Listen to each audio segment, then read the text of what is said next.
America's Wild West, an untamed land symbolizing freedom, opportunity, wealth. In the middle of the 19th century, it was as exotic a frontier as outer space is today. The cry of gold in California triggered an extraordinary stampede of fortune seekers from all corners of the world. When California became a state in 1850, America dreamed of uniting the remote West with the East. But there was one hitch. The journey across the continent was like a slow waltz to the moon. Travelers had to endure one of three miserable, life-threatening choices. Riding on horseback for a month through the malaria-infested jungles of the Panama Isthmus. A 4-month sea voyage around Cape Horn, or several harrowing months crossing the American frontier by wagon, horse, or foot. At the beginning of the railway age in this country, in the 1830s and 40s, our transportation took place at roughly the same, in the same manner as it had in ancient Rome. We still moved things by animal power at 4 miles an hour, or at best in a sailing ship. The railroads changed that, and very suddenly we were able to go 20, 30, 40 miles per hour. We were able to cover in one day the distance it used to take a week or longer to go.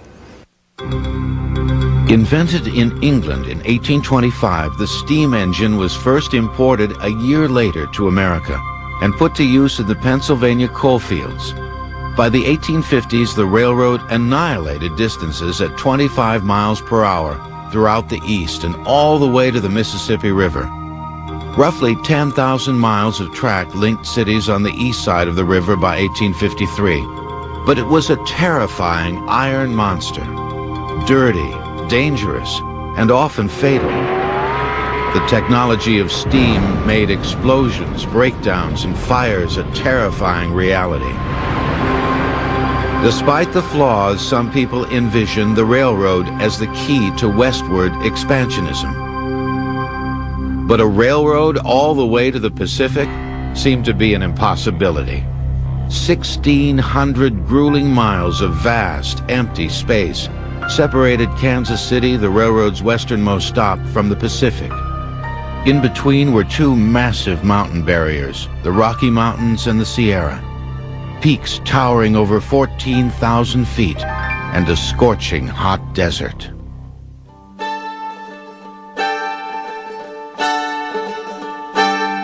The dream of building a transcontinental railroad became an all-consuming obsession for two young men, two ambitious civil engineers. One lived in California, the other on the East Coast. Although they never met, they shared the same passionate belief. Before he was 28, Ted Judah had already engineered the spectacular Niagara Gorge Railroad in New York. But his vivid imagination and optimism drove him to conjure up the grandest railroad of all. The biggest obstacle was finding a route through the difficult, seemingly impassable Sierra Nevada mountain range. He knew it could be done, and he devoted every waking hour and every increment of his energy to convincing others that it was possible. And it got to the point where people would literally cross the street to avoid confronting him on the sidewalk. He was known as Crazy Judah and called that to his face. Crazy Judah set out to the Sierra on horseback. With him, he took his notebooks to record a path across the mountains. But after months of fruitless searching, he ran into a dead end. Frustrated to the point of despair, he received a letter that would dramatically change everything. Dr. Daniel Strong, a druggist and physician from Dutch Flat, had done surveying work himself for a wagon road in the area, and he pointed out to Judah in a letter that there was a natural inclined plane, a ramp, which would allow Judah to connect his surveyed route with a line that would carry him over the mountains at Donner Lake. This was an exciting discovery, and it really transformed Judah's harebrained scheme into an idea that would really be something that could be achieved. The following summer, Judah returned to the Sierra and completed a brilliant survey. He located an extraordinary series of ridges that could carry a rail line through the Sierra and then down to Nevada. While Judah continued his survey, another visionary in the East dreamed of a transcontinental railroad. As a high-strung, driven young man, Grenville Dodge rebelled against the confines of New England society types, declaring, "They are a stench to my nostrils." Dodge confided his dream to his sister. Soon you'll be whirled along by steam, never dreaming that 4 years before it was a wild open country inhabited only by wild beasts and the red man. Dodge risked his life to prove it could be done. Secretly, he ventured into Indian territory to survey a rail line. But back on the East Coast, no one bought his dream. When the Civil War broke out, Dodge wrangled a colonel's commission in the Union Army, but the railroad would remain his obsession. Back in Sacramento, Ted Judah had more luck persuading 4 merchants to finance his dream. They would be known to history as the Big Four of California. Charles Crocker was a crude, loud, hard-drinking giant with fiery red hair who owned a dry goods store. Charles P. Huntington and Mark Hopkins operated the largest hardware enterprise on the Pacific Coast. Huntington had come to California to mine for gold, but gave it up after only 1 morning of digging. Hopkins was a soft-spoken vegetarian who knew how to drive a shrewd bargain. The 4th member, Leland Stanford, longed to become governor and would get his wish sooner than even he imagined. They were all involved with Republican politics. They were abolitionists. They were interested in making sure California stayed connected with the Union. They were also shrewd Yankee businessmen who knew a business opportunity when they saw it. The Big Four and Judah began the Central Pacific Railroad on the 2nd floor of Huntington and Hopkins' hardware store. Judah was sent to Washington as an accredited agent of the Central Pacific.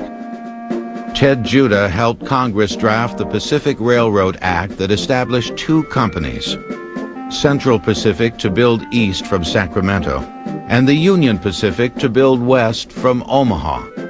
The timing was perfect. The year was 1862, and with the outbreak of the Civil War, congressmen were anxious to see the railroad built quickly. For Abraham Lincoln, the creation of the Pacific Railroad was not so much a commercial act or an act of technology as it was a political act. We had to connect the East with the West in the same way as Lincoln was trying to preserve the North and the South as one country. The government agreed to loan companies up to $48,000 per mile of track built and turn over land grants running alongside the railroad route. For each mile of rail completed, the companies would be awarded 20 square miles of land. It was a fortune in real estate. And since no meeting point was determined for the 2 competing railroads, the owners of the Central Pacific in the west and the Union Pacific in the east got set for a race to see who could fling the most track across the country. In Sacramento, this urgency suited the Big Four's entrepreneurial appetite. But even before the work started, the Big Four and Judah came to loggerheads as to how their railroad would be built. They wanted to build it as quickly and cheaply as possible, and Judah fought for quality. Feeling betrayed, Judah headed east, hoping to find new financial support to buy his partners out. In a hurry, Judah took the 30-day shortcut to the East Coast through the Isthmus of Panama, an overland crossing before the canal was built. But on his journey through the jungles, he contracted yellow fever. 5 days after reaching New York, Judah died before seeing a single spike driven into a rail. The Big Four now controlled Judah's vision and set out to fully exploit it. But ahead of them lay pitfalls they hadn't even thought about. Like, where in the world could they find 5,000 men who would devote their heart and soul and risk their lives to build such an impossible railroad?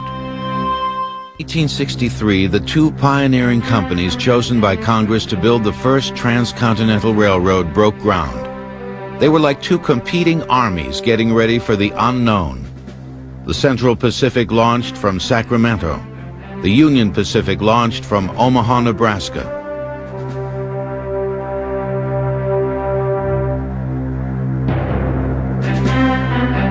Co-owner Charlie Crocker, the hard-drinking giant, filled the role as the railroad's construction chief. He was not, by training or nature, prepared to build a railroad across the mountains, but he possessed a rare common sense, a gift of leading men. And he knew enough engineering to be able to size up a situation, know what materials he needed, and actually make it happen. It very much resembled a military operation. Vast numbers of men with relatively simple tools mobilized in squads and divisions and groups who went out to conquer the mountains. But recruiting the muscle to move mountains was a problem that plagued Charlie Crocker from the beginning. Most men were fighting in the war or working in the silver mines, and able-bodied workers were tough to find. Crocker advertised throughout California for 5,000 willing men, trying to lure applicants with permanent employment. But he was lucky if he got more than 800 enlistees. The labor shortage was not his only worry. The sheer volume of construction materials was phenomenal. In the coming years, the two railroad companies would need to utilize more than 3 million ties, hundreds of tons of gunpowder, and over 140,000 tons of rail. Wooden ties were honed in local sawmills, but everything else had to be imported from the East Coast. That meant every locomotive, spike, rail, and keg of black powder would take from 5 to 8 months to be shipped by sea to San Francisco, and then ferried to Sacramento. From there, everything had to be hauled up into the Sierra by horse or oxen. At the site, surveyors would calculate the cuts and fills. Then the graders would lower mountains, fill valleys, and establish a level roadbed. The track-laying crews followed the graders with the track material: the rails, cross ties, spikes, bolts, and rail joint bars called fish plates. 4 or 5 men would be needed to take off a 650-pound rail and drop it down. Once one rail was laid, a person with a track gauge, essentially a piece of wood 4 feet 8.5 inches long, came to measure the distance for placing the second rail. A good crew could lay a rail every 30 seconds. Then the spike drivers came along and sat and drove all the spikes in. They made quick progress at first across the flat Sacramento Valley. But only 20 miles east of Sacramento, crews reached the foothills of the Sierra and confronted their first big engineering challenge: to build a 400-foot wooden trestle across a steep ravine. The Newcastle Trestle was just the beginning of many bridges in the wilderness. Early trestles were amazing feats of engineering, built entirely of wood and iron bolts. Work began with stone masonry footings built in the riverbed or ravine. Trestle builders would lift pre-cut timbers up onto the footings and assemble pieces into a row. Row upon row would be tied together with timber. At the top went the ties, then the rails. Erecting trestles was complicated enough, but Crocker's real challenge was solving his labor shortage that was getting even more critical as the work got harder. The only available men that he could find were the Chinese, who had come to California to work in the gold mines. There they encountered tremendous racial discrimination and were barred from mining gold. Anti-Chinese sentiment ran so deep in those days that Crocker only hired them as a last resort. Everybody scoffed at Charlie Crocker because he hired a few of the Chinese to test them out and see how good they were.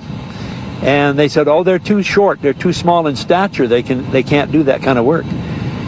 And they were soon proved wrong. They turned out to be so good that soon Crocker and his Central Pacific hired all of the available Chinese in California, and even had labor contractors recruit workers from southern China. By 1865, 6,000 Chinese worked on the railroad. They carved and blasted away at the ridges of the Sierra foothills, using horse-drawn dump carts to haul off earth and rock debris. The Chinese workers lived separately from the other workers and even hired their own cook.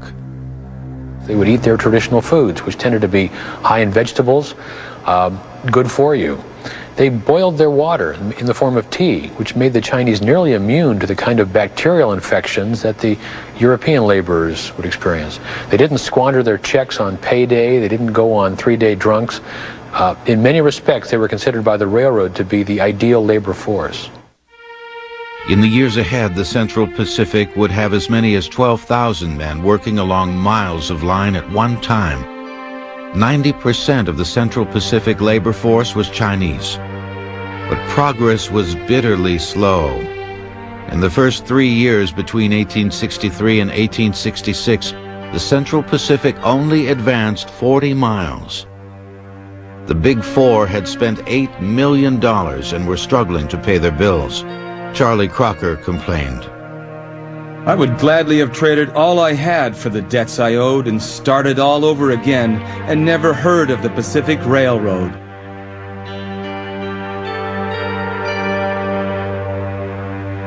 In the East, the Union Pacific wasn't doing much better. Their job of building from Omaha, Nebraska westward across the gentler flat prairie should have been simple. But after 3 years, they also had only laid 40 miles of track. With the end of the Civil War, the Union Pacific's fate changed dramatically. Its ranks were flooded with war veterans who had just fought each other. Freed slaves, Irishmen, Germans, Mormons, and a sprinkling of Chinese. Men in blue coats and gray coats dug trenches, moved earth, and sweated for $1 a day.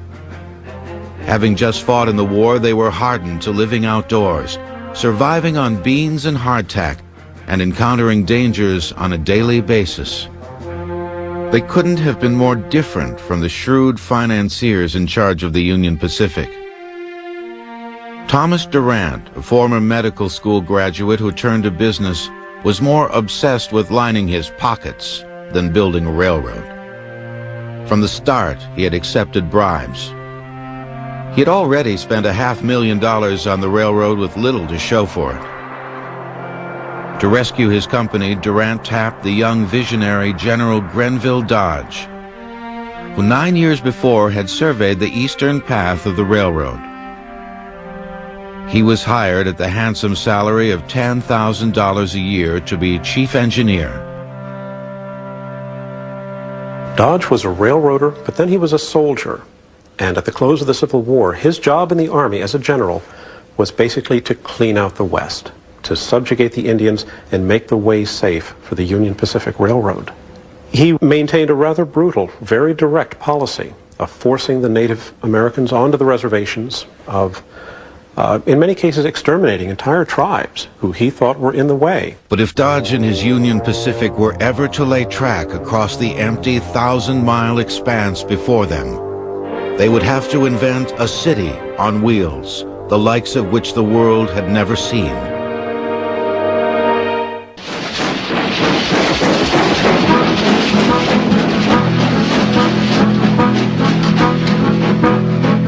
I'm going down the track, and I ain't never coming back, and I'll never get no letter from my home. But if my woman says so. To build the railroad took more than man muscle and sweat. It took a tough, bold new breed of modern management, invented by the Union Pacific.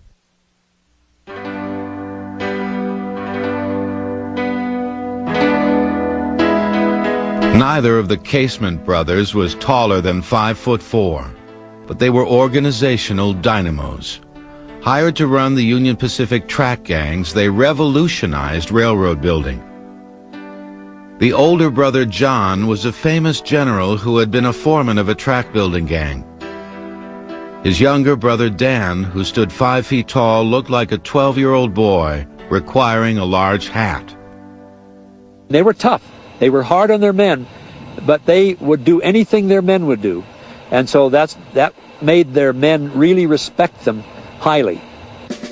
What lay ahead was one of the most dangerous tasks imaginable.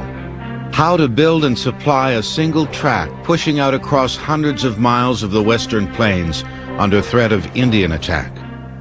To solve the problem, the casemates invented the work train.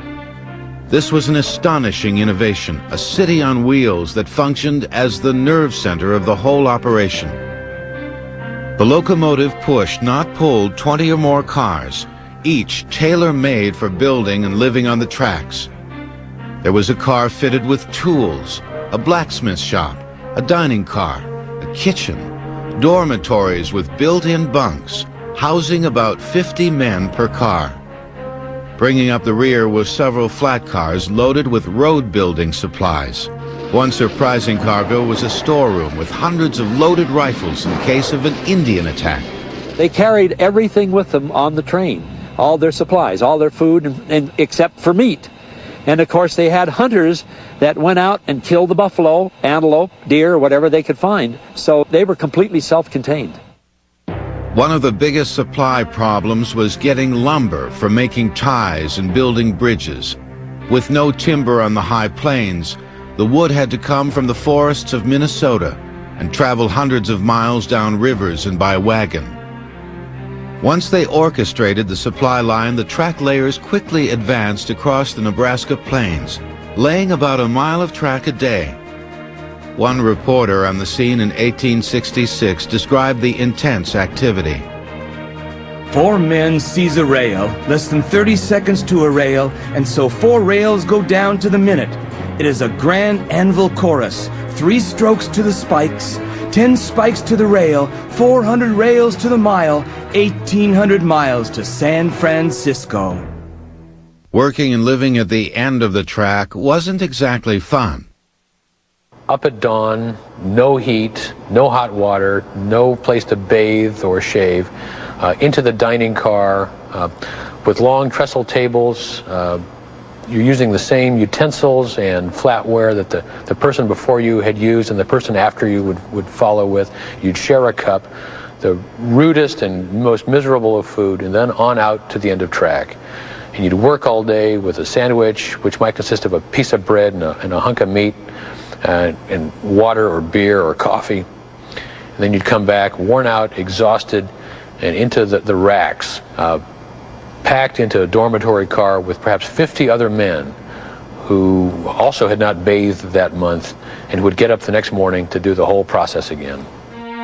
The men on the front line faced dangers in handling the volume of materials. Accidents happened all the time. If a man was seriously hurt, there was not much hope for him. Thousands of miles from the nearest hospital, the best the railroad could do was offer him an honorable death. But the most horrifying danger the Union Pacific faced was human. Indians on the warpath.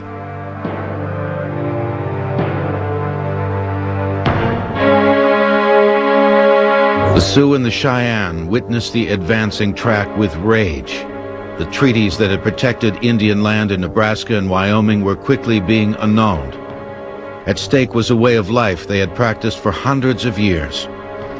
In retaliation, war parties raided the Union Pacific's trains, ripped up rails, and tore down telegraph wires.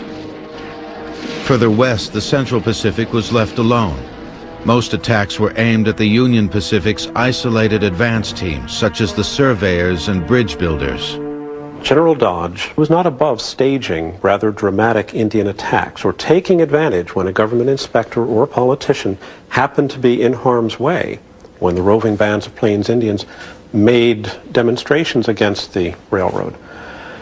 He managed to convince General Sherman that thousands of additional troops were needed, and he did indeed, in the end, superintend the extermination of the Plains Indians from their historic lands. General Sherman, an Indian fighter during the Civil War, gave the railroads his full support. The more we can kill this year, the less we'll have to be killed the next. But the more I see of these Indians, the more convinced I am that they all have to be killed.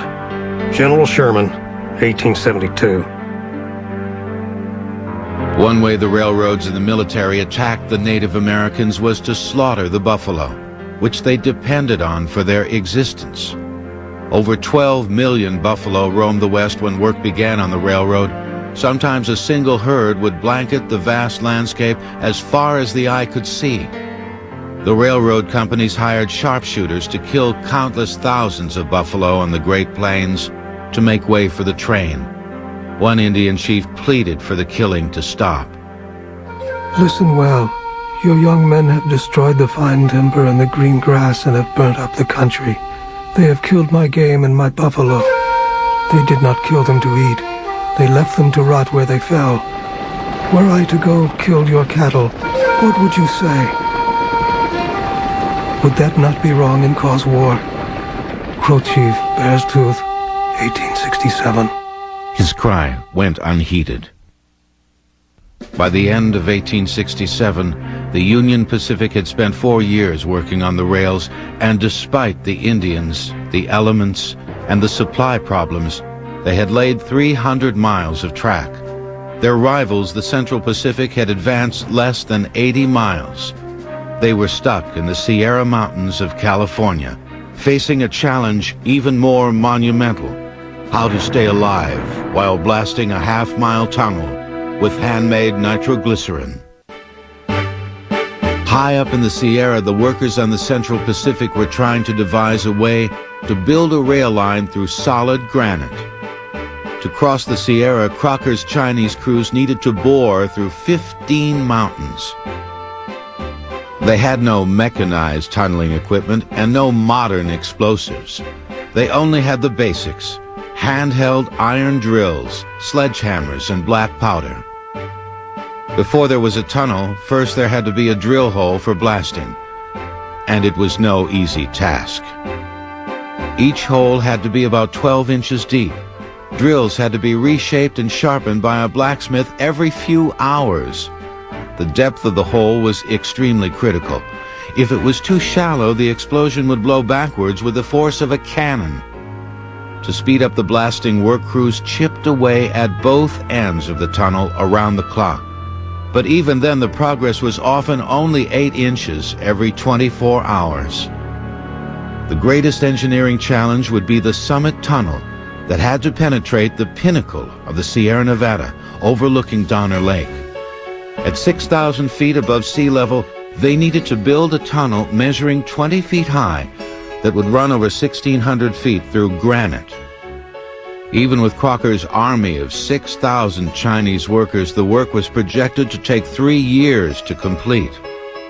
Drilling and blasting was painfully slow in good weather, but winter proved far more disastrous than anyone had ever imagined. Major snowstorms in the Sierras brought work to a standstill. The winter of 1867 through 1868 broke all records with 44 storms, some dumping as much as 6 feet of snow, with drifts as high as a 4-story building. Charlie Crocker was faced with a mind-blowing challenge that no one had planned for: what to do with the raw physical force of millions of tons of snow. The previous winter, the Central Pacific built its first snowplow, measuring 30 feet, with the front end crafted like the prow of a battleship, and weighted with pig iron to keep it on track. As many as 12 locomotives were needed to move the snow a little. At worst, the locomotives derailed from the massive impact of the snow, and men were killed. The crews lived and worked for months under the snow. They had to cut passageways between their wooden shacks and the tunnel entrance. It's difficult to imagine the hardships that faced these men in those winters when they literally lived beneath the snow like moles, when they melted snow for drinking water, when they were cold constantly, when sometimes the only daylight they saw was when they poked a hole in the roof of these snow caverns. They worked in tunnels, they worked in darkness. In the worst storms, food and supplies couldn't reach the summit. Work crews survived on meager emergency rations, sometimes for weeks. The workers suffered from pneumonia, frostbite, and malnutrition.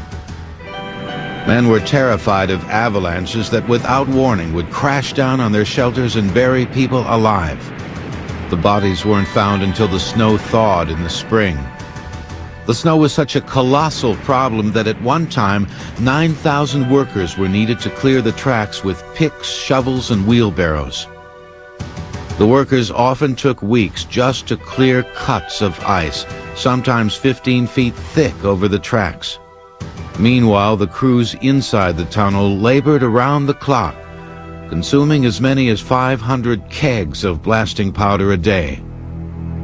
Blasting was done with black powder, the ancient Chinese formula of charcoal and sulfur and saltpeter, but it was a very inefficient explosive. The granite was so hard that the powder would literally blast out of the holes and not fracture the rock. So a new synthetic explosive, nitroglycerin, was experimented with. Nitroglycerin had been invented only a few years before by Ascanio Sobrero in Italy.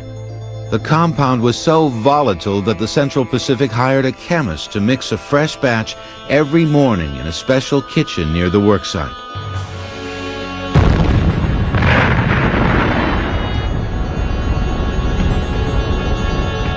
With nitroglycerin, the work now moved twice as quickly but was far more lethal than black powder. Crocker eventually stopped using it. On August 29, 1867, 1 year after work began, the Summit Tunnel was finished ahead of schedule. 3 months later, supply trains were running through it towards Nevada. The 1,600-foot tunnel was the longest in the world at that time. A modern marvel in engineering and human endurance. Meanwhile, the men of the Union Pacific were drinking whiskey and gambling in the wilderness. Boys, it don't make a damn wherever we land. We hit her up for joy. As the Union Pacific stretched west into the barren territory of Wyoming, the railroad created makeshift towns called Hell on Wheels. They were notorious, and Cheyenne, Wyoming was as big and as bad as any of them. With 6,000 inhabitants, it was a place where, as one man wrote his wife, vice and crime stalk unblushingly in the midday sun. They had every form of entertainment and vice that you could ever imagine, because the company felt that was a way to keep their men happy. There were gambling halls, houses of prostitution, and saloons, obviously. In fact, the Union Pacific probably lost more men from gunfights than they did actually from accidents. Despite these moments of levity, the Union Pacific work crew stormed west. At Dale Creek in eastern Wyoming, bridge builders amazingly nailed together a temporary framework of timber 650 feet long and 130 feet high in 30 days. It was the biggest trestle work on the Union Pacific line. The bridge was so fragile and dangerous that it swayed when the winds blew up the canyon. Inspectors refused to sign off on it until Durant promised to lash it down with cables and replace it with an iron structure within a year. Over 1,000 miles west, the rival construction crew still battled with the forces of nature.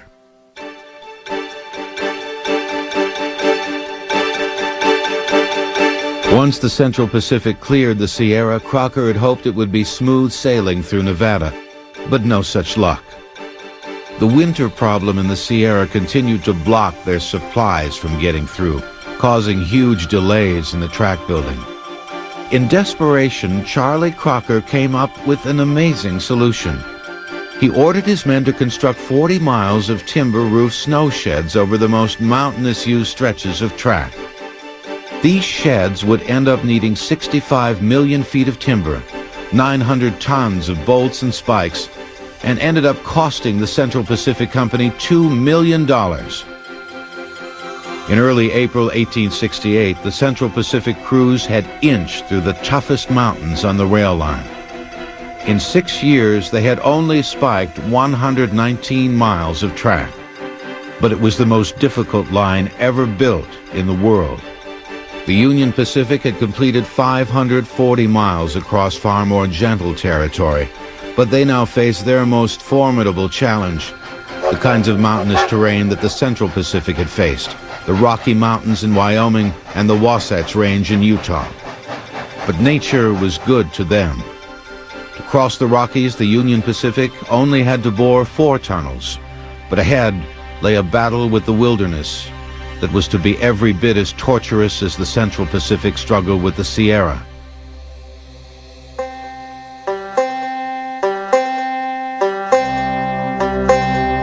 The desert of Wyoming and Utah was like a stark, uninhabitable moonscape.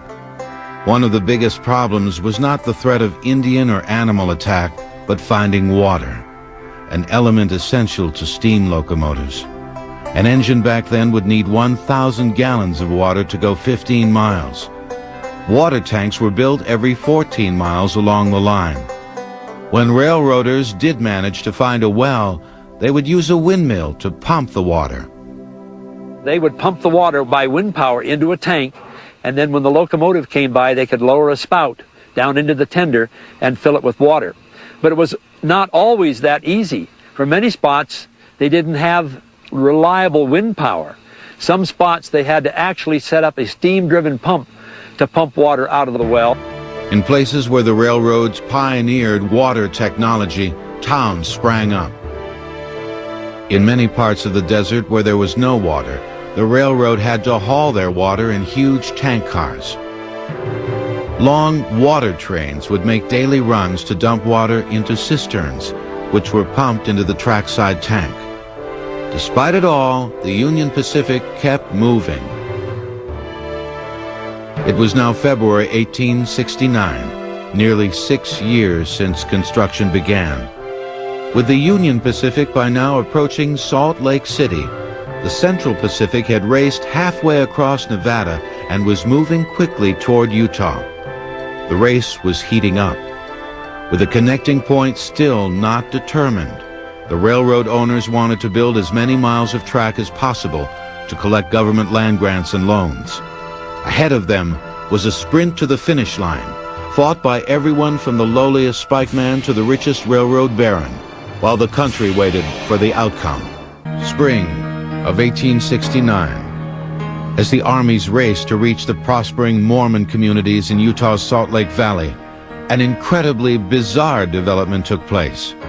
With no predetermined connecting point, the two competing grading crews literally graded roadbeds past each other for over 250 miles, each laying claim to the right-of-way.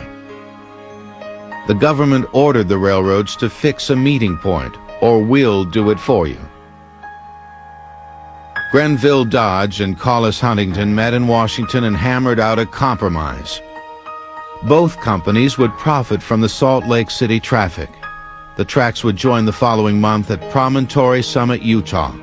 With no more subsidies being issued, the race was officially over. But the track layers didn't slow down. As the tracks drew closer together, and it became apparent that the Pacific Railroad was going to be a reality and not just a dream, they began feeling that they were truly part of a great national work.